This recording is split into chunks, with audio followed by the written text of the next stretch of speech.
summer of superhero blockbusters, The Avengers, The Dark Knight Rises, and Comic-Con International in San Diego, the ultimate mecca for comic fans, is just around the corner. Today, though, we're taking a close look at how technology is upending the comics world, from the step-by-step process of creating a hot superhero cover to the millions made in online auctions. And as for reading, well, guess what?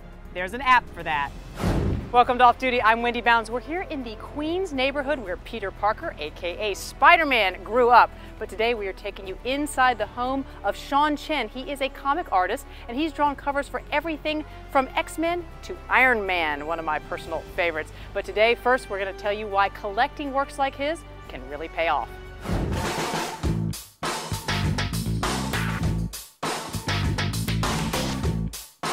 Comics, they used to just be thought of as junk, trash, only for kids, but now they are part of an industry that brings in more than $400 million a year. That is not even counting what is sold at auction. Speaking of auctions, we're here in Manhattan outside of Heritage Auctions, where we are about to meet Marty and Sheamus. Now, they are collectors who have a group of works that's coming up for auction later this month that is expected to fetch a record-breaking $10 million. Let's go inside and meet them.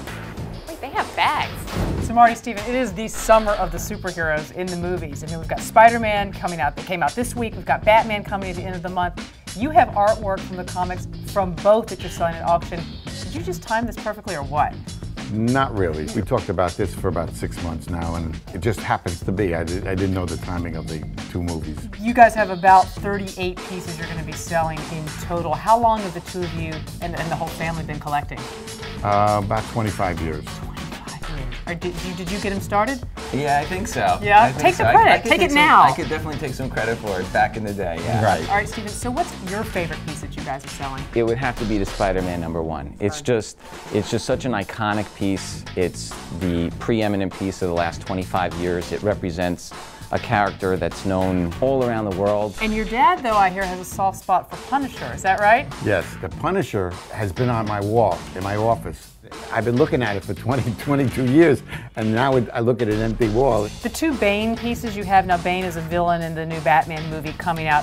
How do you think those are going to resonate with folks? They're everything that you could want in the piece. They're by an English artist named Glenn Fabry. They're the first two appearances of Bane ever in comic books. You did not pay for all of these pieces. You actually traded for some of them. I would trade with Todd, especially baseball cards, Mickey Mantle's, Wayne Gretzky's.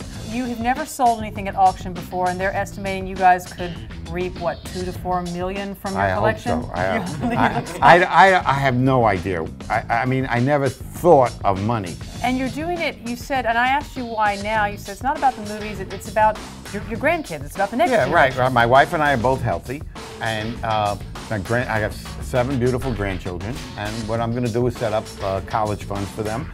I'm going to set them up for whatever they need. I'm guessing that's the Hulk, and I'm guessing he looks pretty angry right there. Absolutely. Todd, the two characters that he worked on the most while he was at Marvel were the Hulk and Spider-Man.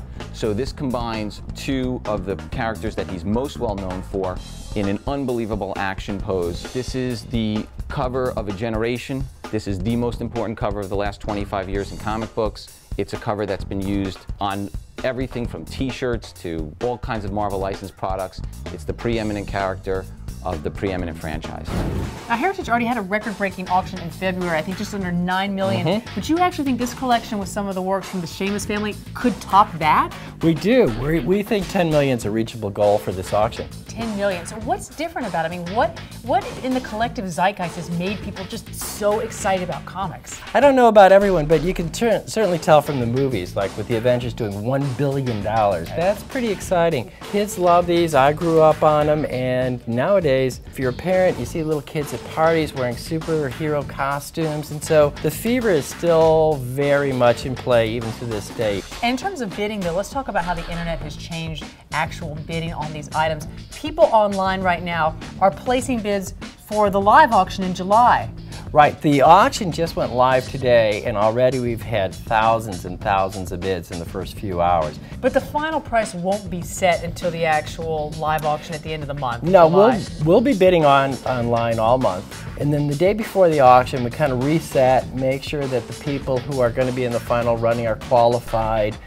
We wouldn't want some 12-year-old placing a bid and ruining everything. And then the day of the auction, whatever the high bid is, that would be the starting price for the live auction component. Okay, now these aren't the real thing, these are replicas. Yes. Where are the originals? Yeah, in a vault in Dallas. Vault in Dallas, very mysterious. Well then, you guys don't mind if I like just take one of these for safekeeping, right? You said this is the most valuable, is that right, Stephen? Yes. Yeah, well, really good to meet you guys. Good luck with that whole auction thing. Hope it works out. See you in a bit. Are you gonna go after her? I'll go after her. Hey, Sean, I think I need a little more muscle definition right here. Right here in the quads. You got it. There you go. That's it. That's what I'm talking about. All right. Now, while he's working on that, we're going to talk to you about how the ultimate nerd experience of collecting comics has moved from the garage to your iPad. I'm talking about e-comics.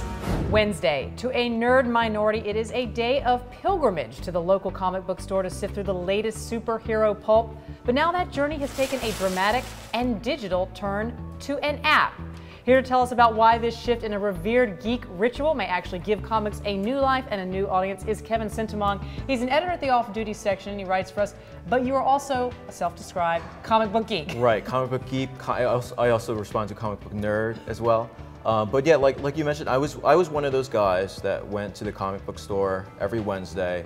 But you know, it becomes a chore after a while, right? You have to deal with crowds of dudes wearing Punisher t-shirts. And as you get older, it can get a little bit. Yeah, it's like going to like a concert. You're like, I'm too old for this kind of stuff, right? But late last year, DC Comics decided to publish comics same day as print digitally on this app called Comixology. Marvel followed suit a couple months after. And then so that sacred Wednesday kind of moved onto the tablet. And so now you get your comics on Wednesday on an app off the iPad. Yeah, exactly. In terms of the overall reading experience for you, for someone who's been doing this for so many years, were you skeptical about what it was going to be like, and were you pleasantly surprised?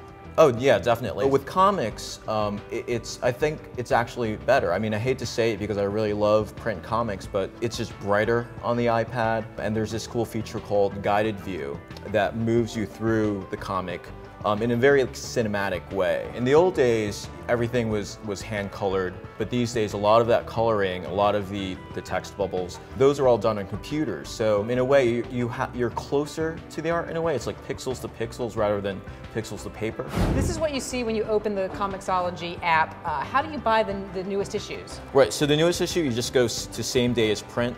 You just shop by scrolling through. Yeah, you just scroll over. Batman, we've got everything. Right, you've got Batman, you've got Spider-Man, you've got some more independent titles like Fatale. Let's go to this Spider-Man comic, and that's the store right there. So it costs $3.99. You can just click buy and buy it there. And so what does it look like once you open it up? Let's get to that. So let's take a look at this Superman, this old all-star Superman comic by Grant Morrison.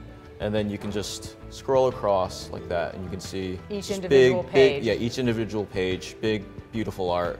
But then there's Guided View, where you can just double tap on the panel. You go into a single panel. Interesting. Right. The colors are just pop. Yeah, a lot of these things are colored on computers, so it's naturally would look good on the tablet. And this is mostly for the reader, and you think the reading experience, by and large, is better. Yeah, I really do. It lets people access comics who might not have lived near a comic book store, but this makes it really easy. Next generation of comic book collectors. Yeah. All right, Kevin, thanks so much. Thanks. All right, finally the time has come, the moment of truth to see what my superhero self looks like. I just hope I'm as colorful as Iron Man. First though, we're gonna show you exactly how Sean pulled it off.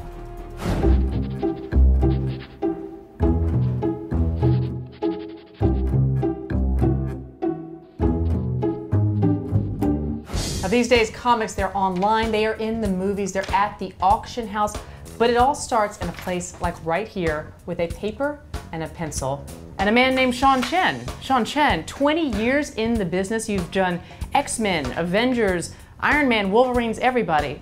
Today you're drawing me. How hard is that? Well, tricky. Usually, yeah, those characters are made up, you're real, so the likeness is going to be a problem. Yeah, the pressure is on. Now you work pretty much in isolation here in this little room in Queens off of your bedroom. Right, yeah, so I have a long commute, and usually when I show up for work, I'm in my underwear. Let's talk about breaking into the business. How hard is it? Can you just walk into Marvel or DC Comics and get a job? Not really. Usually, people, before they made it to Marvel or DC, they probably start at smaller companies. So I took a portfolio to the San Diego Comic-Con, and Before I landed the job, I went there primarily to get advice from other artists and editors on how to improve the artwork. Now you will get an assignment from, say, Marvel. You'll do all the work right here. How has technology changed what you do? Well, it used to be that we draw entirely with pencil on paper or ink on paper. These days, there's quite a bit of technological intervention. So I do the drawing still on paper and pencil, and I scan it in. That allows me to manipulate later in Photoshop.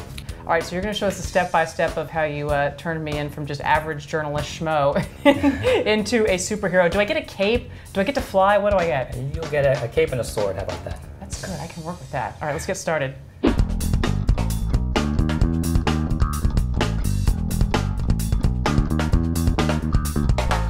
So the first step for a cover is the concept. What kind of information does, say, Marvel give you to work with?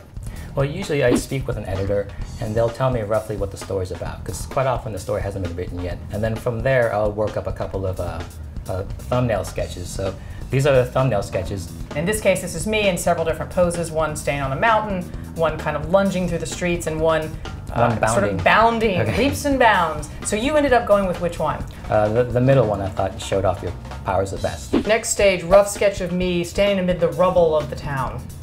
Right. So in this phase, we're just trying to basically get the major image down on the page. So I'm drawing very quick, very loose, and just basically roughing out before I invest any time going into the detail. And now the real detail. I mean, I can see the cars being uprooted. What do you call this stage?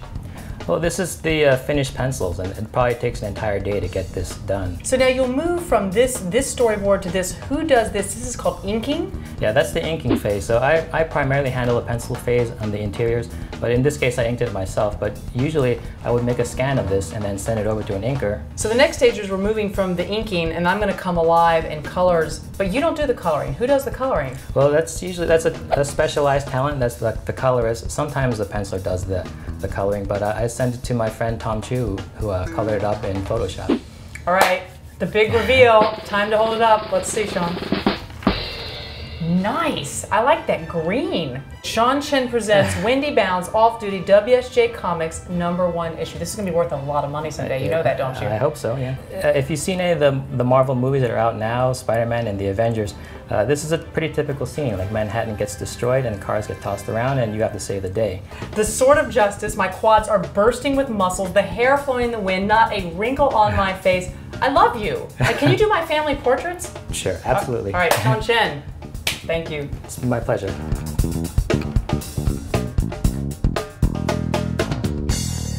Sean, they always say the pen is mightier than the sword, though. I'm changing my mind on that. I just need a good name. What do you think? Bound for Glory? Bound for Glory. That is not bad, but it's kind of more like Wendy the One Comic Wonder, I think. I don't want this to be the first and last. I need a better name, though. You guys tweet me your suggestions at Gwendolyn Bounds. In the meantime, Sean and I, we're going to go save some people. See you guys next week.